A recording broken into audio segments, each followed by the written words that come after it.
डमरू बजाए अंग भस्म रमाए, डमरू बजाए अंग भस्म रमाए, ध्यान लगाए जिसका न चाहे ओ डमरू वाला, न चाहे ओ डमरू वाला, न चाहे ओ डमरू वाला, न चाहे ओ डमरू वाला, न चाहे ओ डमरू वाला, चाहे ओ डमरू वाला, चाहे ओ डमरू वाला, चाहे ओ डमरू वाला।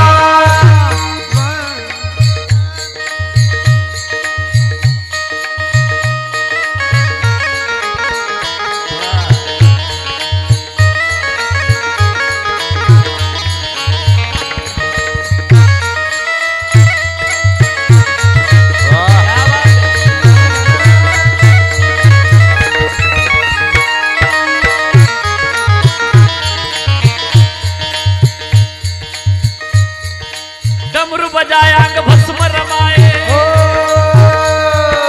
डमरू बजाए अंग भस्म रमाए, ध्यान लगाए जिसका न चाहे ओ डमरू वाला, न चाहे न चाहे ओ डमरू वाला, न चाहे ओ डमरू वाला, न चाहे ओ डमरू वाला, न चाहे ओ मस्तक पे चंदा, जिसकी जटा में गंगा, रहत पार्वती संगा, सवारी है बूढ़ा नंदा। डमरू बजाए अंग भस्म रमाए, डमरू बजाए अंग भस्म रमाए, ध्यान लगाए जिसका न चाहे ओ डमरू वाला, न चाहे ओ डमरू वाला, न चाहे ओ डमरू वाला, न चाहे ओ डमरू वाला, वाला। हो सत्ता सांगायची बरं का मला कोणाची आजही सत्ता त्याची हे सांगण्याकरता मी इकडे आलेलो केदारनाथला। ही भूमी देवभूमी आहे, ही भूमी संतांना विचरण करण्याची भूमी आहे। थोडं हे आत्मा जळतो का हो? जळत नाही, मरत नाही, तुटत नाही, मग आत्मा कुठं जातो? 3 दिवस त्याच घरात असतो। 4थ्या दिवशी पंचक्रोशी भ्रमण, बर किती दिवस? 7 दिवस। घरातले 3 बाहेरचे 7 किती झाले? 10। त्या दिवशी असतो 10 क्रिया। आता मात्र आत्म्याला काक स्पर्श झाला, खाली थांबण्याचा अधिकार संपला, पार झालं 13व्या पर्यंत। नंतर आत्मा कुठं जातो? त्याच्यापेक्षा डायरेक्ट आता पुण्यस्मरणाकडे या। हे 4थे पहिल्या पुण्यस्मरणाचा विषय आहे का? काय असतं पुण्यस्मरण? त्या दिवशी त्या आत्म्याला नवीन देह कर्माप्रमाणे मिळत असतो। आता आपला इथं विषय मेन, जर पुण्य घरात आहे पाहायचं का तुम्हाला? लगेच सांगतो लक्षण। याच्यातलं एखादं लक्षण तुमच्याकडे बसतं का? समजायचं आपल्याला पितृदोष आहे। पितृदोषाचं पहिलं लक्षण विनाकारण भांडणं होणं। दुसरं लक्षण विवाह झाल्यानंतर लवकर संतती न होणं। बरं अजून काही माणसं असे विनाकारण डोकं खाजवते बघा, कारण नसताना, हे पितृदोषाचं लक्षण। काही माणसं असं दाताने नख कुरतडते, हे पितृदोषाचं लक्षण आहे। काही माणसं खुर्चीवर जर बसले तर पायाची आडी टाकली का असा पाय हलवतो, हे पितृदोषाचं लक्षण आहे। आता याच्यापैकी एखादा जरी तुमच्याकडे बसला, समजायचं आपल्याला आहे। म्हणजे मी तुम्हाला भीती दाखवतोय असंही समजू नका बरं का। पितृदोष नष्ट करायचं तुम्हाला तो सुद्धा उपाय सांगणार आहे। आता याच्यातला एखादा तुमच्याकडे जर लक्षण बसत असेल, घाबरू नका, नष्ट करायचा का? हो म्हणा, फक्त तुम्ही हो म्हणा। ऐका, आता अर्धवट नाही सांगणार, सगळ्यांना करता येईल। काही काही माणसं सांगते पण अर्धवट, सापाखालची माती आणा, उरफाट्या पाराचा कोंबडा आणा, मेलेल्या माणसाचे कपडे, तसा उपाय नाही। तुम्हाला पितृदोष घालवायचा 100% नष्ट होतो। एक काम करा, तुमची देवपूजा सकाळची आटोपली, तुमचं 1 मिनिट मला द्या, हातात पाणी घ्या, पाणी घ्या आणि 1 मिनिट फक्त रामकृष्ण हरी, रामकृष्ण हरी, रामकृष्ण हरी, आणि 1 मिनिट पूर्ण झाला का ते पाणी सोडताना एवढं म्हणायचं, 1 मिनिट केलेल्या रामकृष्ण हरी मंत्राचं पुण्य मी माझ्या पितरांना समर्पण करत आहे, एवढं म्हणा। तुमच्या घरात जर पितृदोष शिल्लक राहिला, परत कीर्तन सुद्धा करणार नाही। प्रमाणे मोगम डिरिंग नाही केलं, प्रमाणच ऐका डायरेक्ट। आता राम कृष्ण नाम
असं सांगतं सगळे दोष सर्व दोष हरण अशी ताकद या नामचिंतनात आहे.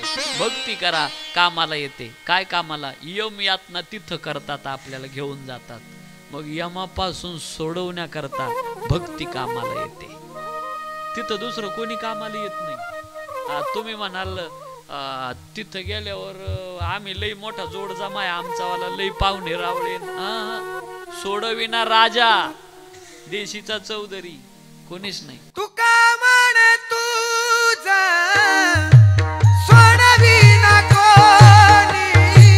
तुका म्हण तुझ सोडविना कोणी. एका चक्रपाणी वाचुनिया. एका चक्रपाणी वाचुनिया. तुका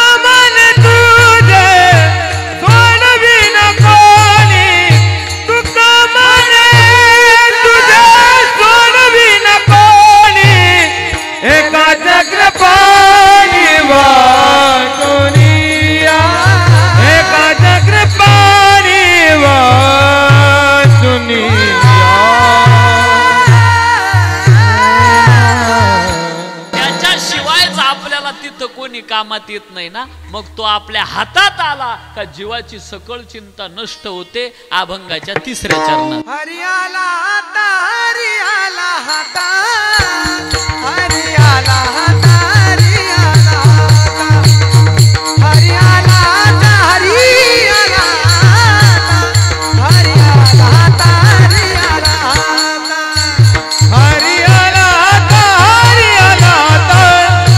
हरियाला हाता हरियाला हाता हरियाला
सिस्टीमवाल्या करताही वाजवा. गोड असे काही सांगावं लागलं नाही. एकदा तो हातात आला. काही म्हणतील पहिलं चरण नाही शेवटचं नाही मध्येच तिसरं.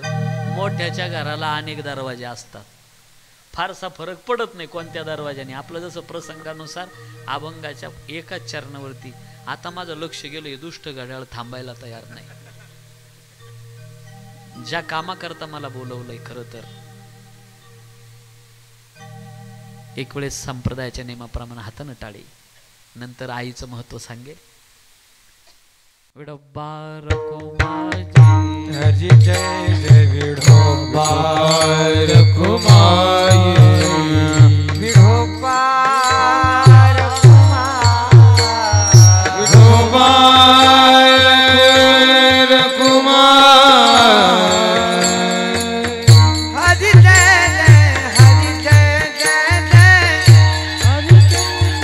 हरि जय